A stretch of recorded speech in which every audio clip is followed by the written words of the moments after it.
Hello, and welcome to Age-Friendly Bay Area, a program in which we explore the wide range of services and resources that are available for older adults in the Greater Bay Area.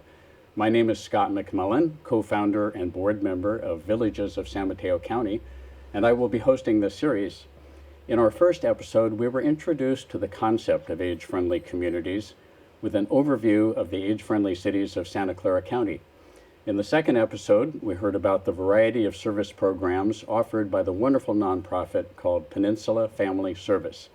Today, we are going to learn about the village movement and how small nonprofits called villages are providing a new approach to aging in community. Our guest today is Charlotte Dickson, the Executive Director of Village Movement California. Charlotte, welcome to the program. Thank you, Scott. Great to have you here. Good to be here. Thank you. So villages have become quite an important movement nationally. Can you give us an overview of how it all got started and how you got involved? Yes. So villages are member-based, community-driven organizations that support older adults to age well at home. And the village movement started in the Boston area about 20 years ago when a group of neighborhood friends and colleagues got together and decided that they could actually take charge of their aging and they could create a network of support for themselves so that when they had a need, whether it was a social need or an educational need to find out about aging, or whether it was some concrete support like a ride somewhere or some help with the computer, they created a volunteer-based organization where people could call in to give help and to get help. And from there, the village movement exploded across the country. And today we have about 45 villages in California, and I hear 300 villages across the country that are either fully operating or getting started. Wow, all of that in 20 years. Yes. Quite amazing. It really took off. So Village Movement California, you mentioned, and you're the executive director of that group. Tell us how that organization works. It's a nonprofit in itself, right? Yes, so Village Movement California is a coalition of our village organizations, and we have 46 members, and our role with the villages is to grow the village movement, so more villages, larger villages, to deepen our impact. And we certainly saw our impact deepen during COVID when we made sure that our members and our volunteers were connected to each other and to the village. And then to ensure their sustainability. We really want to create a village movement that's sustainable for the long term. Yeah, worthwhile goal. Yes. And my own village, Villages of San Mateo County, which really is 3 separate villages under one umbrella, we are a member Yes. of Village Movement California, of course, and we so appreciate what has evolved in the way of resources. I love the fact that pre-COVID we could have actual physical get-togethers in a conference, and then during COVID, of course, it was all by Zoom. So what do you have planned for the future for Village Movement California and pulling us all together? Yes, well, speaking of conference, we are planning our conference, and we're looking at the challenges that villages and Village Movement California have in terms of re-engaging our members, re-engaging our volunteers, re-engaging with in-person activities and continuing online activities. So there's our conference, which will happen in the summer. We're also continuing to provide workshops and webinars on a variety of topics related to growth, impact, and sustainability.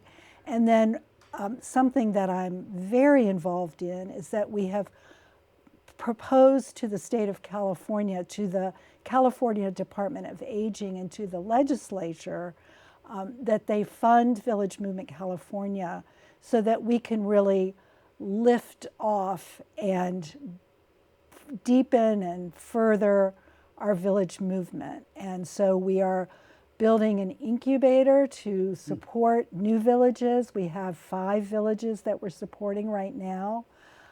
We're building a diversity, equity, and inclusion training institute, which is going to be a program where villages can come and learn about how to reach older adults in their community that maybe they haven't gotten involved yet in the village.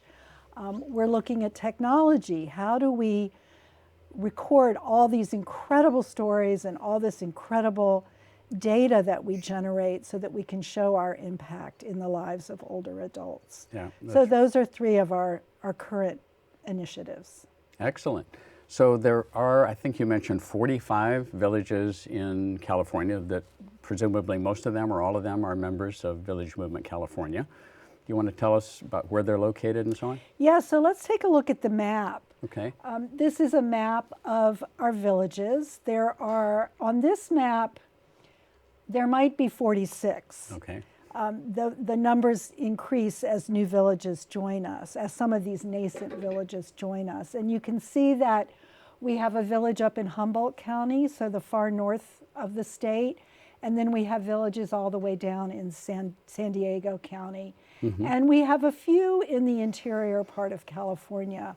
And so they're the names of the villages. And we would really like, in a couple of years, 2, 3, 4 years, to have many more dots on that map. And in fact, our goal is to have a village in every county. So we're in 19 counties now. There are 58 counties in the state. So we have some work to do. It's a good challenge. Yes. Yeah, most of the dots are clustered around metropolitan areas. Yes. Well, that's where the people are, and so where the people are is where the needs are. But rural villages are, I wouldn't say common, but they do happen across the U.S., and there may be special challenges to forming a rural village. Yes, so we have 3 rural villages in California, and I was on the phone with the leaders of Redwood Coast Village up in Humboldt County. And they were able to partner with their area agency on aging to get their village started. And I'd say the major challenge that they face, and what I hear from other rural villages, is the challenge of transportation, that people are living, fairly distant from one another. And in the case of Redwood Coast Village, very far away from specialty health care. So the challenge of finding volunteers who can drive down that country lane to pick someone up for their appointment that might be 20 miles away is a challenge. And another challenge is the issue of broadband. You mentioned that during COVID, we were online, and like many organizations, we used Zoom.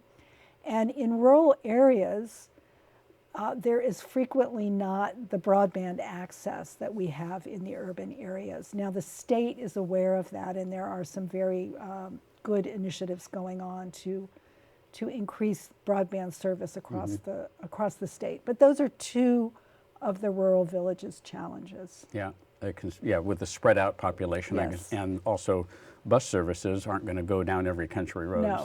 so transportation is a big issue. Yeah. So there are, in most communities, some services for older adults. Yes. What is it that makes villages special and different from other Yeah. community services? Right. So villages are based on a peer-to-peer model.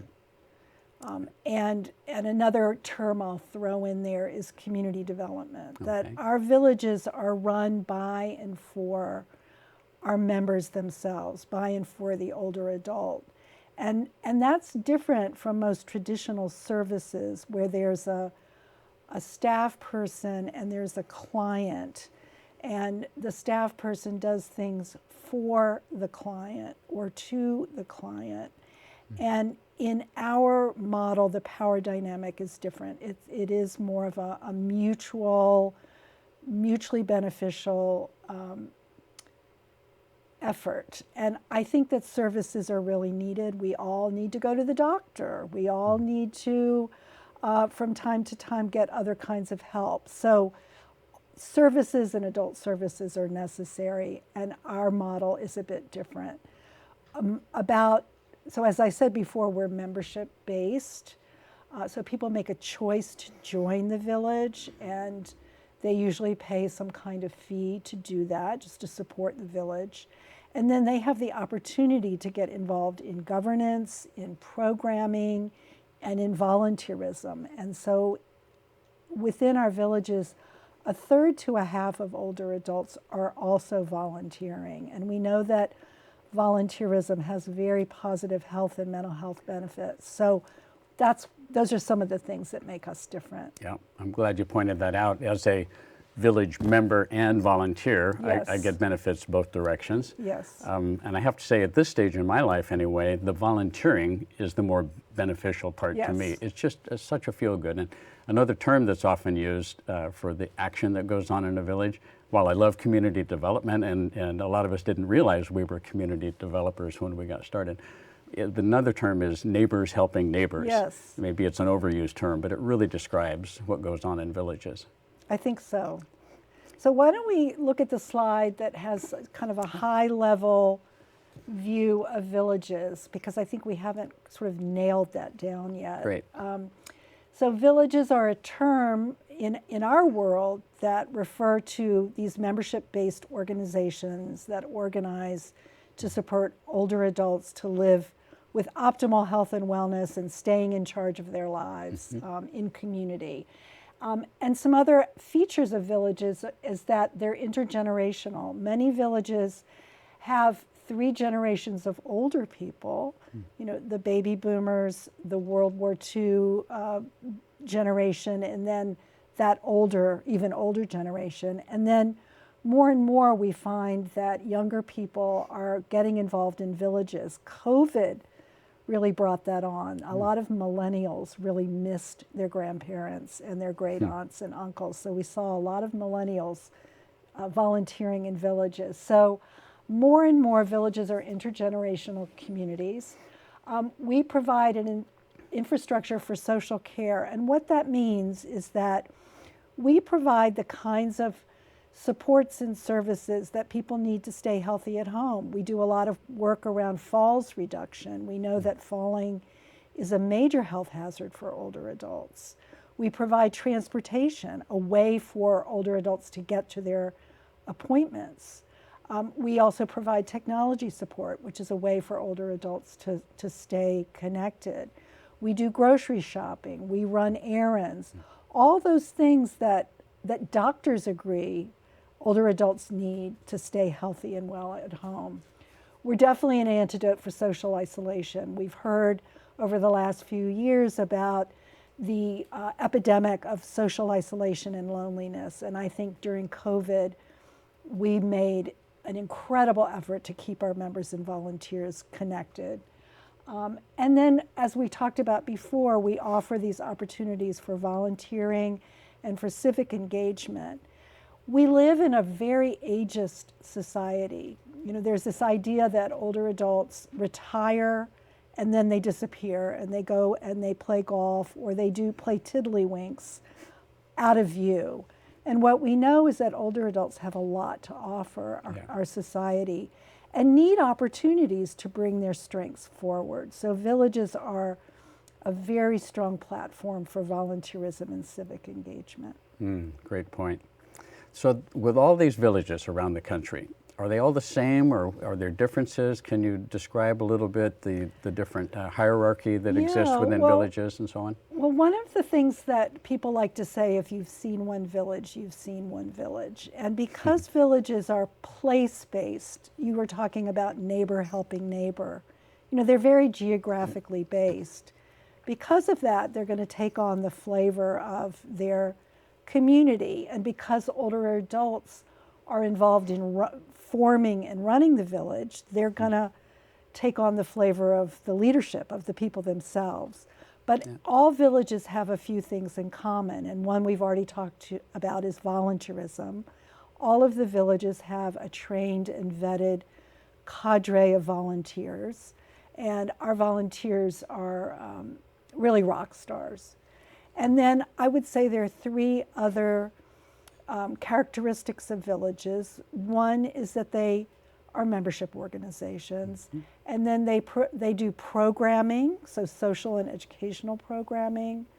They provide these supports that I've been talking about, and then they provide trusted information and referral when people need a service that the village can't provide. And so I would say that, plus this kind of ethic of, or these values of mutuality, reciprocity, optimism, can-do attitude, those things characterize all villages. Good.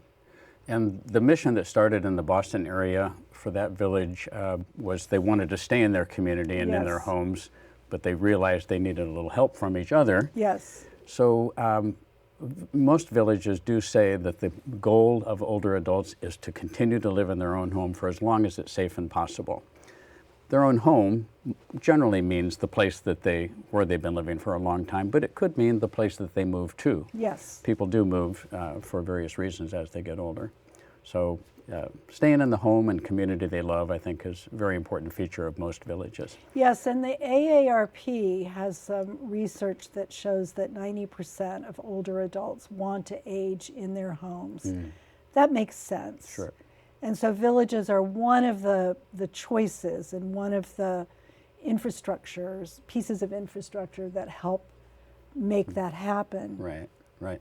So how big are villages? How many people are usually involved in a local village? Well, it really varies. And in California, we have villages that are maybe 100 total members and volunteers up to about 800 total member and volunteers. So it really varies. I'd say in California, those villages that are larger, 400, 600, 800, are the older villages. They're probably 11 or 12 years old. Okay.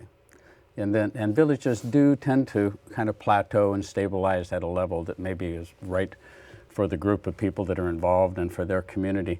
Why wouldn't everybody join a village? It just seems like such an appealing thing to do. Well, I've heard one of our board members recently was talking about how villages are, the best, is the phrase best known secret or best not known secret. So I think one of the things is that we haven't really been able to market or communicate adequately about the villages and the village model. So I think that's one thing. We are asking people to join, and I think that that can be a barrier for people to join something. And then as I said before, there are fees.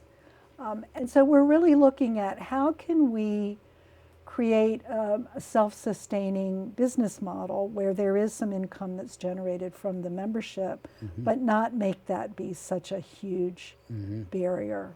And that's every village has their own challenges for sustainability and so on, but I love what you're doing is trying to create models and resources that will enable all these villages that are part of your organization to be sustainable. Yes. And you talked about the incubator for new villages. Yes. You want to elaborate on that? Yeah, so we're using that phrase for the moment, which is connotes an intense experience among a group of people who are learning new things and trying out new things so that they can get up and running. And we're looking at materials, so toolkit. We're looking at workshops, coaching or mentoring from a current village leader or a seasoned village leader or village to a new village. And then we're looking at building a learning community. And all of this is underway. One of the things that we're very committed to doing is translating all of our materials into languages other than English. And as we do that, to make sure that the materials in the workshops are culturally competent. Because we know in California, we have such a diverse community of older adults, people whose heritage, whether it's Asian, and when I say Asian, there are many, many groups within, Japanese, Chinese, Filipino, South Asian, Latino, that those communities have their own views of aging and own culture around aging. And so we want to make sure that the work that we're doing in the incubator is reflective and helpful to a wide variety of older adult communities. Great, yeah. So the incubator doesn't mean you don't need local committed volunteer leaders. You still have to have those. The incubator is kind of taking them and putting them into a crucible, you might say, that maybe forms a village a little faster than it would have been if they were left out on their own. Right, so exactly. And we were talking about this the other day. I have a planning group. I have a little think tank. And we got very clear that there needs to be a group of people who are interested. Maybe it's 5 people who are interested in learning more about the village model and who are interested in going out and talking with other people about it. And from there, they can join us. And as I said, we're already working with about 5 groups. And then by learning from each other, by being exposed to our resources, they'll get the support they need. Great, yeah. So we talked earlier about adults when they retire. Yes. They don't just go away and play golf or play tiddlywinks, right? These are people who have had vital lives, a lot of experience. They're actually at a point in their life where if they want to, there are these fantastic volunteering opportunities. So I just want to put the word out there to our viewers that if you're a leader and you want to be a community builder and you want to help your neighbors, think about starting a village with another group of people, because every community, we believe, ought to have a village or village-like services. Yeah, and I spoke with the California Department of Aging's director recently, Susan Damaris.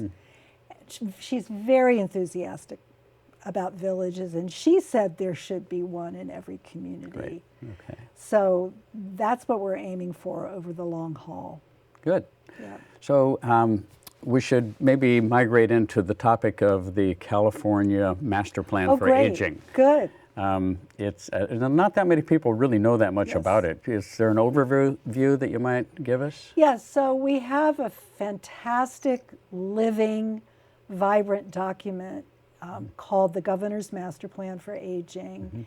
And right after Governor Newsom was elected, he delegated the development of a plan to the California Department of Aging, knowing that the number of people over the age of 65 is growing fast in California.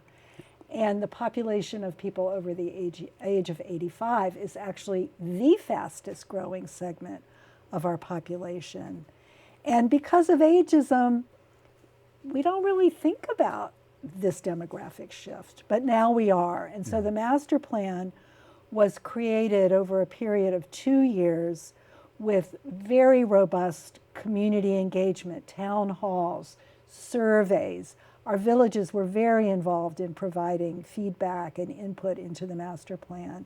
And this plan is really geared toward creating a plan for the next 10 years. And so there are 5 goals. One is housing for all ages and stages. We know that housing is a real crisis in our state. And to maintain health and wellness, older adults need to have housing that they can afford. So housing is a goal. Health reimagined is another goal, making healthcare age-friendly. Inclusion and equity, not isolation. This is the place in the master plan where villages live, and there is an objective about villages. And it's that we know that social isolation and loneliness are a threat to health and wellness. And we know that older adults need opportunities for volunteerism, and that across the state there should be equitable access to supports among all of our groups, regardless of income, heritage, sexual orientation, or whatever. Yep. Then the 4th is caregiving that works. Caregiving is a huge need in our state. And then affordable aging, making sure that older adults have economic security. So that plan, you can Google it, California Master Plan for Aging, and you'll see a summary of the report. There are many activities going on around the master plan. There are many teams that are working on it. And our budget request to the state is based upon our being in the master plan for Great, aging. okay. And for that particular request, did you focus on any particular parts of the 5 major Yes, so goals? we're focusing on the objective, promote and adapt the village model of volunteerism and services to reflect the strengths of California's diverse communities. We're focused on that, and that is in Goal 3, inclusion and equity, not isolation. Great. And so that's what we're very focused on, and we're asking the state for a one-time grant to build our infrastructure to support villages in the long term. And in that, we have some goals around starting new villages and growing existing villages. Great. Well, I'm really pleased, and I hope that you're proud that you've been able to get the village movement into Sacramento's vocabulary, so to speak. Yeah. So that's really great. Yeah. Let's see, are there any stories that you'd like to tell that you've heard from villages around the state in the So time? one of my favorite stories comes from Pasadena Village. And I think this story captures the spirit of reciprocity and mutuality and the valuing of what older adults have to give. And I heard this story right after I started working as the executive director. And in short, a member of Pasadena Village was experiencing disability, due to health issues, and was unable to do anything outside of her home. And the village volunteers provided a great deal of support to her through transportation, friendly visits, making sure that she was connected. Fantastic. And she was an excellent baker. And so she, in return, took on a lot of baking projects for the village. And so the village came to rely on her for her baked goods. Fantastic. And she was able to give while she was also getting. And so there was a circle of village members around her. Wonderful. So we're down to about 30 seconds. I wonder, do you Great. want to read the vision statement that I've got Yes. up on the screen now? Yes. We envision a society where all stages of life offer meaningful opportunities for growth, connection, and joy, where people of all backgrounds and economic means can age with dignity, purpose, and self-determination. Wonderful. And if people want to contact you, we've got a slide up there now that they can look at. And I want to thank you for being here today, Charlotte. It's been fun talking with you. We've talked obviously many times before. We're both just totally dedicated to the village movement. Thank you. You bet. So in closing, thank you to Charlotte. Thank you to those of you who've been watching at home. Thank you to the invisible but amazing crew of KMVT 15 who make this show possible. And I hope you'll join us next month when we talk with Sandra Winter. She's the Executive Director of Senior Coastsiders, a fabulous provider of services for older adults in Half Moon Bay and coastside communities. We'll see you next time. Thank you.